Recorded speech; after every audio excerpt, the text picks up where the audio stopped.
Hello दोस्तों, स्वागत है आप सबका मेरे YouTube channel Sachin education hub पर। तो दोस्तों, आज आपके लिए मैं लेकर आया एक छोटी सी वीडियो के अंदर कि इनकम टैक्स की मेन अमेंडमेंट्स क्या है 2021 की। तो मैंने यहाँ से कुछ 9 चेंजेस निकाले हैं अमेंडमेंट्स में, जो चेंजेस हुए हैं इनकम टैक्स के अंदर, और जो हमारी फाइनेंस मिनिस्टर ने कहा है कि जो आज इनकम टैक्स में 2021 में चेंजेस आई हैं उसके बारे में बात करेंगे। तो दोस्तों, करते हैं स्टार्ट। लेकिन इसके अलावा अगर आपको कोई और भी नोट्स चाहिए किसी भी कॉमर्स सब्जेक्ट से रिलेटेड, तो आप मेरे टेलीग्राम चैनल को ज्वाइन कर सकते हैं। उसका लिंक आपको डिस्क्रिप्शन में मिल जाएगा।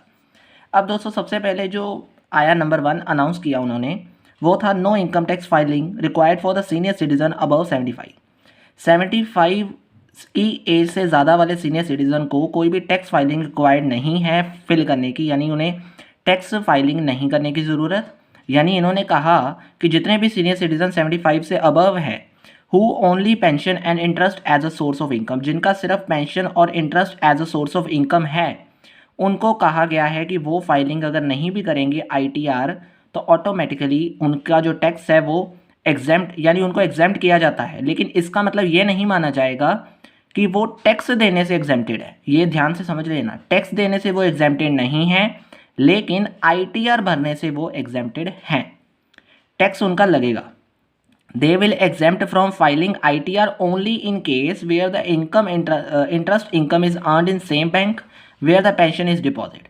जहाँ पे पेंशन डिपॉजिट हो रही है वहाँ पे ही अगर इनकम आपको इंटरेस्ट की मिली है तभी आपको आईटीआर में एग्जेम्पशन मिलेगी, नहीं तो वहाँ पे भी नहीं मिलेगी। तो ये सारी चीज़ें आपने ध्यान से समझनी है, पहला पॉइंट जो कहा गया है।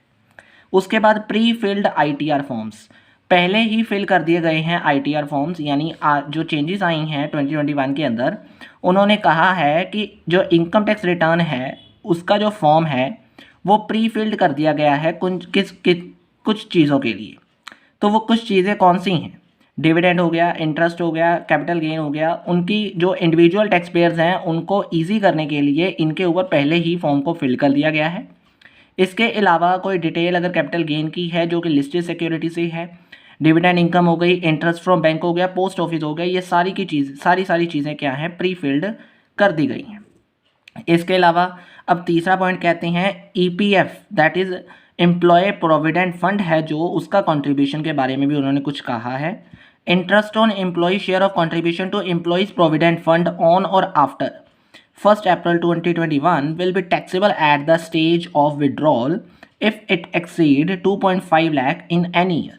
किसी भी साल में अगर आपका जो एम्प्लॉय कंट्रीब्यूशन फंड है उसकी अमाउंट 2,05,000 से 50,000 से ज़्यादा चली जाती है, तो उस केस में कब, दैट इज़ ऑन और आफ्टर 1 अप्रैल 2021 या 1 अप्रैल 2021 के बाद, अगर आपके ईपीएफ की वैल्यू 2.5 लाख से ज़्यादा चली जाती है वहाँ पे आपको टैक्स देना पड़ेगा।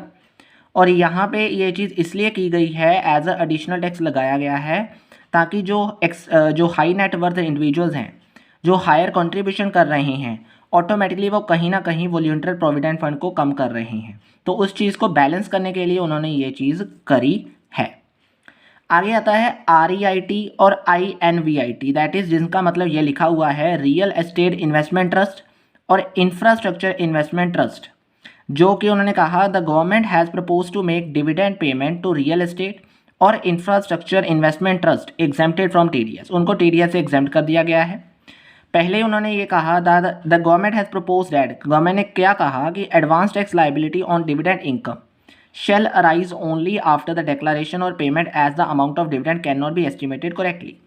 इसलिए कहा, उन्होंने कहा कि जो एडवांस टैक्स लाइबिलिटी है वो पेमेंट के बाद अब करनी शुरू कर दी गई है उन्होंने, यानी ओनली आफ्टर, अब डेक्लारेशन या पेमेंट के बाद ही उन्होंने ये कहा है कि जो डिविडेंड इनकम है उसकी एडवांस टैक्स लाइबिलिटी को पे किया जाएगा, यानी उसके ऊपर टैक्स लगेगा। क्योंकि जो उन्होंने ये कहा कि जो डिविडेंड इनकम है वो एस्टिमेटेड करेक्टली नहीं की जाती थी जब अभी हम एडवांस टैक्स देते थे। एडवांस टैक्स को उन्होंने थोड़ा सा रिमूव करके ये कह दिया कि जब पेमेंट की जाएगी तब उनको ये चीज़ करनी है, पहले ऐसा नहीं था। तो ये केस कौन सा है, that is real estate investment trust और इंफ्रास्ट्रक्चर इन्वेस्टमेंट ट्रस्ट वाला केस। फिर आता है higher TDS for non filers of the income tax return. Higher TDS लगा दिया गया अगर किसी ने नॉन फाइलर है, यानी किसी ने इनकम टैक्स रिटर्न नहीं भरी यानी the government has propose to insert a new section, उन्होंने एक न्यू सेक्शन लगा दिया 206 AB का, जिसमें उन्होंने कहा कि हायर रेट लगेगा अगर किसी ने फाइल रिटर्न नहीं की। यानी the propose TDS rate in that section will be twice, मतलब जो रेट वहाँ पे अवेलेबल हुआ उसका डबल हो जाएगा, या फिर ट्वाइस द रेट और रेट्स इन फोर्स जो असल में कहा गया है उसका डबल हो जाएगा, या फिर रेट लग जाएगा 5%। इन सब रेट में से देखा जाएगा कि कौन सा रेट असल में उस समय लगना है, तो उस तरीके से ये चीज़ की जाएगी। The government has brought unit linked insurance plans under tax bracket, उन्होंने 2021 के अंदर यूनिट लिंक्ड इंश्योरेंस प्लान्स भी एक साथ इकट्ठे कर लिए हैं अपने पास। उसका मतलब क्या था कि currently the redemption of ULIP is tax exempt. दरअसल आज के टाइम में जो यूनिट लिंक्ड इंश्योरेंस प्लान्स हैं वो टैक्स एग्जेम्प्टेड हैं, या फिर उनके ऊपर जो प्रीमियम मिल रहा है अगर तो वो 10% से ज़्यादा नहीं है तो वो टैक्स एग्जेम्प्टेड हैं अंडर द न्यू प्रपोजल। लेकिन अब ये चीज़ कही गई है 1 फरवरी 2021, यानी उस दिन या उस दिन के बाद जितना भी प्रीमियम एनुअली होगा, अगर उसकी अमाउंट 2.5 लाख से ज़्यादा चली जाती है तो वहाँ पे वो कैपिटल गेन टैक्स के अंदर एट पार और इक्विटी ओरिएंटेड म्यूचुअल फंड में क्या माना जाएगा, टैक्सेबल माना जाएगा। तो ये केस आपको ध्यान से समझना है कि पहले 10% तक कहा गया था, लेकिन अब उन्होंने ये पक्का कर दिया कि 1 फरवरी 2021 के बाद 2.5 लाख के ऊपर अगर चली जाती है एनुअल प्रीमियम की अमाउंट तो वहाँ पे टैक्स देना पड़ेगा। अब आते हैं LTC। अब यहाँ पे भी कुछ चेंजेस कर दिए। पहले था कि जितना खर्चा कर दोगे उतना आपको देना पड़ेगा, यानी उतना आपको एग्जाम्पशन मिल जाएगी, लेकिन अब ये केस थोड़ा सा चेंज कर दिया। उन्होंने कह दिया कि जो लीव ट्रैवल कंसेशन है उसका 1/3, यानी जो स्पेसिफिक एक्सपेंडिचर वहाँ पे दिया है उसका 1/3 लेना है, और 36,000 विच एवर इज लेस। यानी अगर आपका स्पेसिफिक एक्सपेंडिचर 1/3 देखना है, यानी अगर आपका जितना भी कह लो उसका यानी अगर 30,000 है उसका 1/3 कितना बन जाएगा, दैट इज 10,000। तो 10,000 और 36,000 में विच एवर इज लेस आपको क्या मिलेगी, एग्जाम्पशन मिलेगी फॉर द ब्लॉक ऑफ 1821, यानी 2018 से लेकर 21 तक का ये कहा गया है। और इसके ऊपर अगर GST लगेगा भी तो 12% और मोर के बेस पे लगेगा, और पेमेंट जो होनी चाहिए वो वाया नॉन कैश मोड होनी चाहिए, और इंकर्ड ड्यूरिंग द पीरियड अक्टूबर। अब ये अक्टूबर का पीरियड था जहाँ पे कहा गया 12 यानी 12 अक्टूबर 2020 को लेकर 31 मार्च 2021 तक का ये पीरियड है जहाँ पे ये चीज़ लागू की गई है, यानी यहाँ इस पीरियड के लिए ही ये चीज़ कही गई है, मतलब अभी तक का तो यही है। उन्होंने कह दिया था amendment is propose to be financial year 2021, यानी ये सिर्फ अभी तक वहाँ तक ही सीमित है, अभी आगे नहीं बढ़ाई गई। Tax holiday on affordable housing extend. अब यहाँ पे कुछ हाउसिंग के ऊपर हमें क्या देना पड़ता था, दैट इज़ इंटरेस्ट देना पड़ता था, यानी कुछ टैक्स देना पड़ता था।